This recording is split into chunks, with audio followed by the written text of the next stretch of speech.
अमीर गरीब। परमेश मिश्रा नाम का एक बड़ा बिजनेसमैन रहता था। उसकी इकलौती बेटी थी नीलिमा मिश्रा।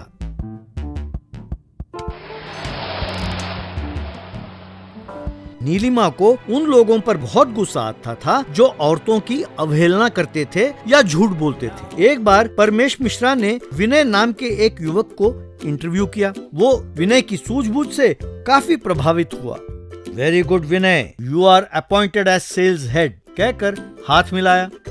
इस तरह विनय उस कंपनी में नौकरी पर लग गया। विनय बहुत मेहनती था। एक दिन नीलिमा अपनी सहेली से, मेरे डैडी मुझे शादी करने के लिए बहुत दबाव डाल रहे हैं। मैं तुम लोगों की तरह लड़की देखने आए लोगों के सामने सर झुका कर नहीं बैठ सकती। मैं जिससे शादी करूंगी उससे मुझे आके मिलना होगा, यानी स्वयंवर का आयोजन करूंगी मैं। अगले दिन अखबार में, क्या आप मशहूर उद्योगपति की बेटी से शादी करना चाहते हैं? क्या आपके पास कम से कम 1000 करोड़ की संपत्ति, पढ़ाई और स्मार्टनेस है?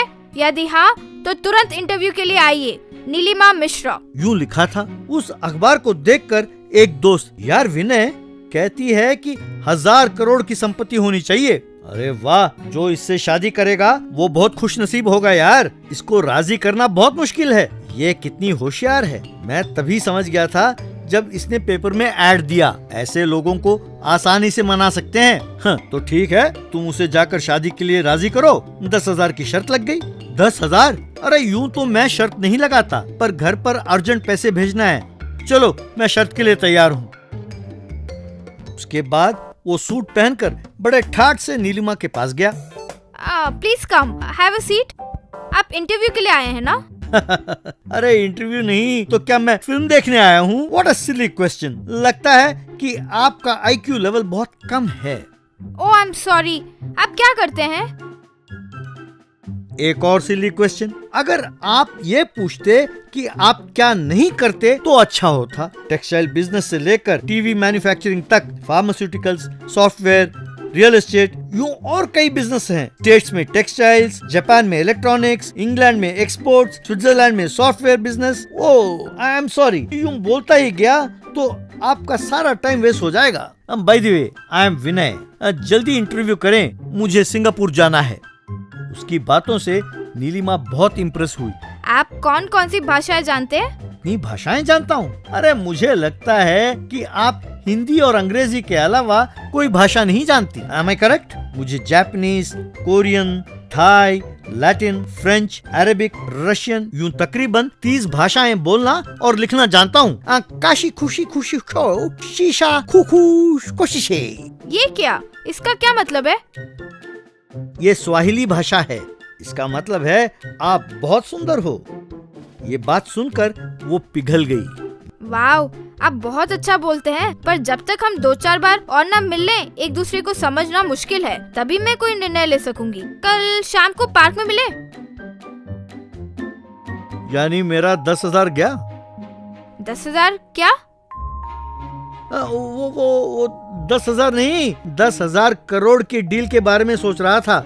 ठीक है, कल हम पार्क में मिलते हैं। अगले दिन शाम को एक महंगी कार सड़क पर आ रही थी तो विनय जानबूझकर उसके सामने गिरा। कार का मालिक हड़बड़ाकर विनय को उठाया और उसे कार में बिठाया। सॉरी सर, पानी पिएंगे? कौन सा अस्पताल जाना है बताइए? कितना मर्जी खर्च हो, कोई बात नहीं। अरे अस्पताल की जरूरत नहीं है सर, थोड़ी चोट लगी है। जरा उस पार्क के पास उतार दीजिए प्लीज। वो यूं कार को पार्क के पास ले जाकर रोका। वहाँ उसने डोर खोला तो विनय कार से उतरा। वाव, कार तो बहुत बढ़िया है। आपका ड्राइवर भी सूट पहनता है? मेरे पास काम करने वालों को सूट पहनना होता है, वरना मैं उन्हें नौकरी पर नहीं रखता। ये कार सबसे सस्ता है।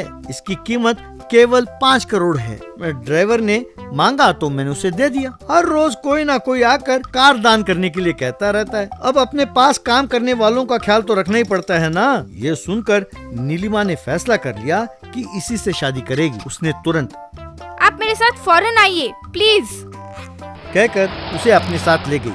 यूं उसे एक बंगला के पास ले गई। हमारा घर आपके घर जितना बड़ा तो नहीं होगा, पर मेरे पिताजी भी एक बिजनेसमैन है। उनका नाम है श्री परमेश मिश्रा। क्या परमेश मिश्रा, आप उनकी बेटी हैं? हाँ, क्यों? क्या आप उन्हें जानते हैं?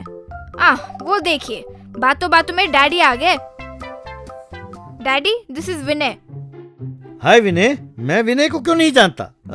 मैं इसे अच्छी तरह जानता हूँ।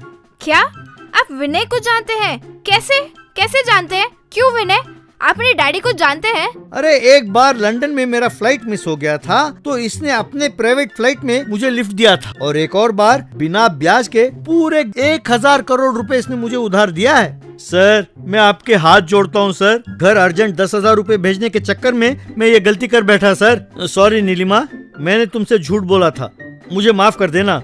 नीलिमा बेटे, विनय अपने कंपनी में ही काम करता है, बहुत अच्छा लड़का है, मेहनती है, जिंदगी में आगे बढ़ने के सारे लक्षण हैं उसके पास। उसके पास पैसे नहीं हैं, पर हमारी कंपनी को 10 गुना बढ़ाने के सारी सूझबूझ उसके पास हैं। तुम्हें एतराज ना हो तो उससे शादी कर लो बेटा। नीलिमा मान गई तो शादी बड़ी धूमधाम से हुई।